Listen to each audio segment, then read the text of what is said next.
Hello student, कुहू international school की कक्षा 10 संस्कृत की ऑनलाइन क्लासेस में आपका स्वागत है।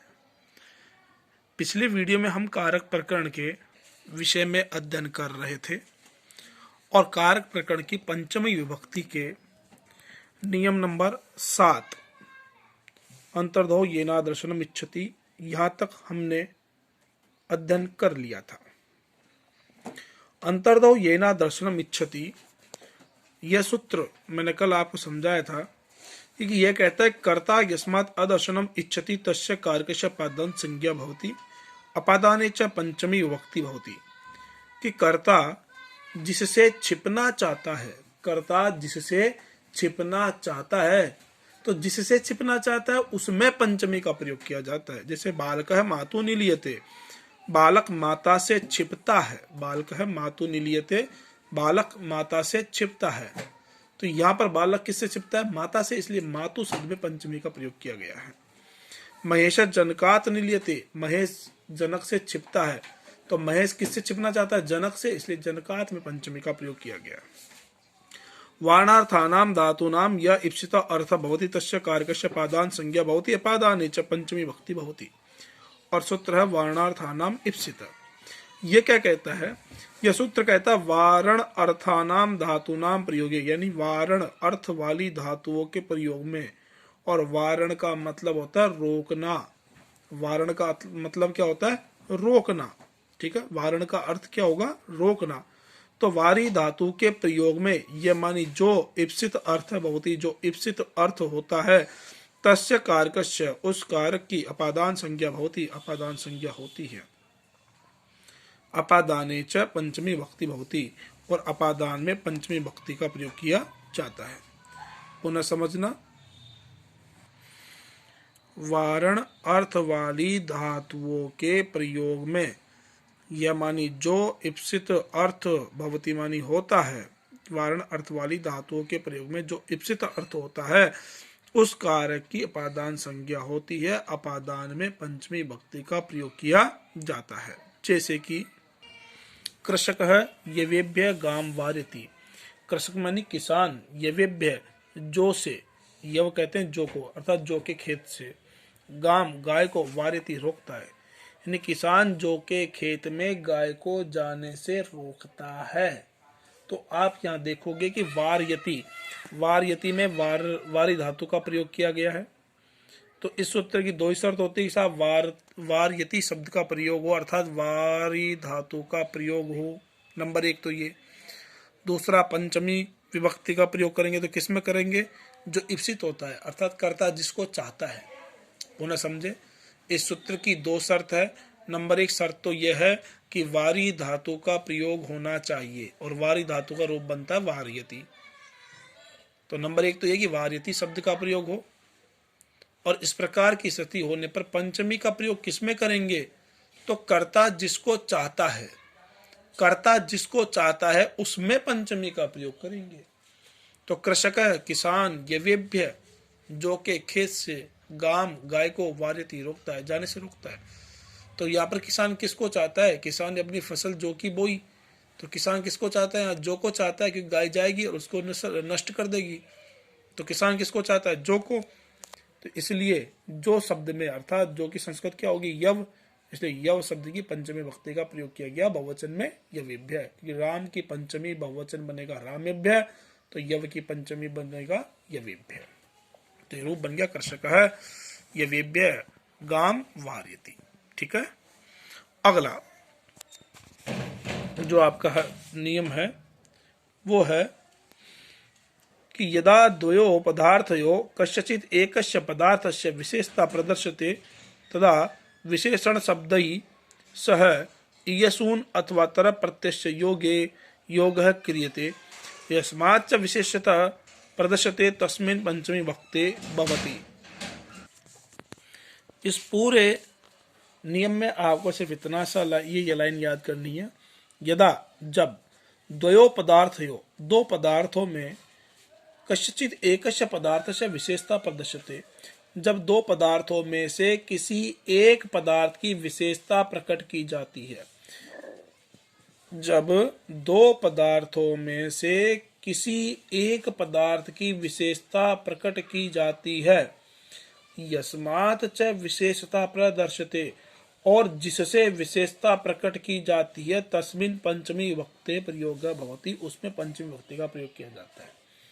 कहने का मतलब पुनः समझे, दो पदार्थ होंगे, तो ये कह रहा है जब दो पदार्थों में से किसी एक पदार्थ की विशेषता प्रकट की जाती है, तो जिससे विशेषता प्रकट की जाती है उसमें पंचमी का प्रयोग किया जाता है। ये दो पदार्थ होंगे, दो में से कोई एक ही तो श्रेष्ठ होगा, कोई एक तो विशेष होगा। तो जब दोनों में से तुलना की जाए, जब दोनों पदार्थ की आपस में तुलना की जाए, तो जिससे तुलना की जाए, जिससे विशेषता प्रकट की जाए, उसमें पंचमी का प्रयोग करना है। जैसे कि राम है श्यामात पटुतर अस्ति, राम श्याम से पटुतर चतुर अस्ति मानी है, तो राम की तुलना किससे की जा रही है? श्याम से। राम श्याम से चतुर है, तो राम की तुलना किससे की जा रही है? श्याम से। तो जिससे तुलना की जाए या जिससे विशेषता प्रकट की जाए, उसमें पंचमी का प्रयोग करना है, इसलिए यहाँ पर श्यामात में पंचमी का प्रयोग किया गया है। माता भूमि गुरु तरहास्ति, माता भूमि से बढ़कर के होती है, तो माता की तुलना किससे की जा रही है? भूमि से, और श्रेष्ठ तो बताया गया माँ को, किंतु माँ की तुलना किससे की गई? भूमि से, इसलिए भूमि शब्द की पंचमी का प्रयोग किया गया। भूमि की पंचमी की भूमि, ठीक है। तो अपना नियम था कि जिससे विशेषता प्रकट की जाए उसमें पंचमी का प्रयोग करना है, इसलिए बना माता भूमि गुरुतरः अस्ति। जननी जन्मभूमिश्च स्वर्गात् अपि गरियसी, जननी यानी माता और जन्मभूमि यानी मातृभूमि, स्वर्गात स्वर्ग से अपि भी गरियसी बढ़कर के होती है, कि माता और मातृभूमि स्वर्ग से भी बढ़कर के होती है। तो इस सेंटेंस में आप देखोगे यहाँ पर माता और मातृभूमि, इन दोनों की तुलना किससे की जा रही है? स्वर्ग से, क्योंकि माता और मातृभूमि स्वर्ग से बढ़कर के होती है, इसलिए स्वर्ग से इनकी तुलना की जा रही है, इसलिए स्वर्ग में पंचमी का प्रयोग किया गया और बन गया स्वर्गात। तो पुनः समझे कि कुछ भी याद नहीं रहे तो आप सिर्फ इतना सा याद रखिए कि जब दो व्यक्तियों की आपस में तुलना की जाए, तो जिससे तुलना की जाए, जिससे तुलना की जाए उसमें पंचमी का प्रयोग करना है। ठीक है, आगे बढ़ते हैं। आगे बहुत ही सरल और अंतिम नियम है कि निम्न अधोलिखितानाम योग, अधोलिखित शब्दानाम योगे पंचमी भक्ति भवति, कि निम्न अधोलिखित यानी निम्नलिखित शब्दानाम शब्दों के योगे, योग में पंचमी भक्ति होती है, कि निम्नलिखित शब्दों के योग में पंचमी भक्ति का प्रयोग किया जाता है। यथा जैसे, तो आपको ये 9 शब्द दिए गए हैं, इन 9 शब्दों को देखना है कि निम्नलिखित 9 शब्दों के योग में पंचमी भक्ति का प्रयोग किया जाता है। अर्थात जहां पर भी आपको ये 9 शब्द दिखाई दे, तो 9 शब्दों से पहले जो भी शब्द आ जाए आपको वहां पंचमी का प्रयोग कर देना है। कौन कौन से 9 शब्द? पहला है ऋते, प्रवृत्ति, बहि, पूर्वम, प्राक, अन्य, अनंतरम, पृथक, परम। इन 9 शब्दों के पहले जो भी शब्द आता है तो आपको उस शब्द में पंचमी भक्ति का प्रयोग कर देना है। ऋते का मतलब बिना, प्रवृत्ति से लेकर, बहि मानी बाहर, पूर्वम यानी पहले, प्राक मानी पूर्व, अन्य मानी दूसरा, अनंतरम यानी बाद में, पृथक यानी अलग, परम यानी भी बाद में। ठीक है, तो ज्ञानात ऋते मुक्ति न भवति, तो आप देखोगे इस सेंटेंस में ऋते शब्द दिया गया है, तो इस ऋते शब्द की वजह से ज्ञानात में पंचमी भक्ति का प्रयोग किया गया है। और ज्ञानात का मूल शब्द होता है ज्ञान, तो राम की पंचमी बनती है रामात, तो ज्ञान की क्या बन जाएगी? ज्ञानात। तो इसलिए ऋते शब्द की वजह से यहाँ पर ज्ञानात में पंचमी का प्रयोग किया गया है। और इसका मतलब हुआ कि ज्ञानात ऋते मुक्ति न भवति, ज्ञान से बिना, ऋते मानी बिना होता है ना, तो ज्ञान के बिना मुक्ति नहीं होती है, ज्ञान के बिना मुक्ति नहीं होती है। सेंटेंस नियम, वाक्य नंबर 2, स बाल्यकालात् प्रभृति अद्यावधि अत्रैव पठति।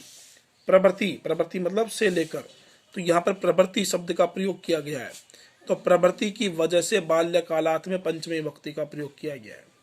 प्रवृत्ति इस शब्द की वजह से बाल्यकाला शब्द में पंचमी प्रयोग किया गया, क्योंकि हमारा नियम यह है कि जहां पर भी ये 9 शब्द आ जाए यानी प्रभृति शब्द हो तो उससे पहले वाले शब्द में पंचमी का प्रयोग कर दो, इसलिए हमने बाल्यकाला शब्द में पंचमी का प्रयोग किया। और बाल्यकालात का मूल शब्द बाल्यकाल, और बाल्यकाल ये चलेगा राम के समान, राम की रामात तो काल की कालात, तो सब बाल्यकालात प्रभृति अद्यावधि अत्रे पठती, वह बाल्यकाल से यानी बचपन से लेकर अद्यावधि आज तक अत्रेव यहीं पर ही पढ़ रहा है। बहि यानी बाहर, छात्रः विद्यालयात् बहि गच्छति, छात्र विद्यालय से, बहि मानी बाहर, गच्छति जाते हैं, छात्र विद्यालय से बाहर जा रहे हैं। तो देखो यह बहि शब्द का प्रयोग हुआ है, इस वजह से विद्यालयात में हमने पंचमी भक्ति का प्रयोग किया है। विद्यालय गमनात् पूर्वम गृह कार्यम कुरु, विद्यालय के जाने से पूर्वम यानी पहले गृह कार्य कुरु करो, विद्यालय जाने से पहले गृह कार्य करो। तो देखो यहाँ पर पूर्वम शब्द है, तो पूर्वम शब्द की वजह से विद्यालय गमनात् में भी पंचमी भक्ति का प्रयोग किया गया है। आगे समझ में, पूर्वम शब्द की वजह से विद्यालय गमनात् में कौन सी भक्ति? पंचमी भक्ति। तो विद्यालय जाने से पहले गृह कार्य करो। प्राक, प्राक मानी पूर्व, यहाँ प्राक शब्द की वजह से ग्रामात में पंचमी का प्रयोग किया गया है। प्राक शब्द की वजह से ग्रामात में पंचमी का प्रयोग किया गया और ये वाक्य बना ग्रामात प्राक आश्रम अस्ति, गांव से, ग्रामात यानी गांव से, प्राक मानी पहले, आश्रम अस्ति आश्रम है, गांव से पहले क्या है? आश्रम है। अगला शब्द है अन्य, दूसरा। तो यह वाक्य रामात अन्य अयम कह अस्ति, तो अन्य शब्द की वजह से रामात में पंचमी का प्रयोग किया गया है और वाक्य ये रामात अन्य है अयम का अस्ति, राम के बाद या राम के सिवाय दूसरा यह कौन है? राम के सिवाय, राम के बाद या राम से दूसरा यह कौन है? अनंतरम यानी बाद में। तो शब्द है यशवंत है पठनात् अनंतरम क्रीडा क्षेत्रम गच्छति, यशवंत पढ़ने के बाद खेल के मैदान में जाता है। तो देखो यहाँ आप देखोगे अनंतरम, अनंतरम शब्द की वजह से पठनात् शब्द में पंचमी का प्रयोग किया गया है। यहाँ अनंतरम इस शब्द की वजह से पठनात् शब्द में कौन सी भक्ति? पंचमी भक्ति। यशवंत है पठनात् अनंतरम क्रीडा क्षेत्रम गच्छति, यशवंत पढ़ने के बाद खेल के मैदान में जाता है। पृथक मानी अलग, पृथक मानी अलग। नगरात पृथक आश्रम अस्ति, नगरात पृथक आश्रम अस्ति, पृथक मानी अलग।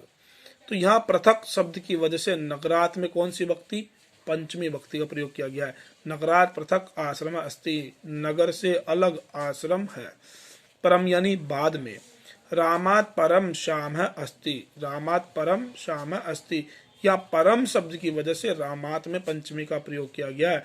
ठीक है, तो इसका अर्थ होगा राम के बाद श्याम है, राम के बाद श्याम है, नगर से अलग आश्रम है।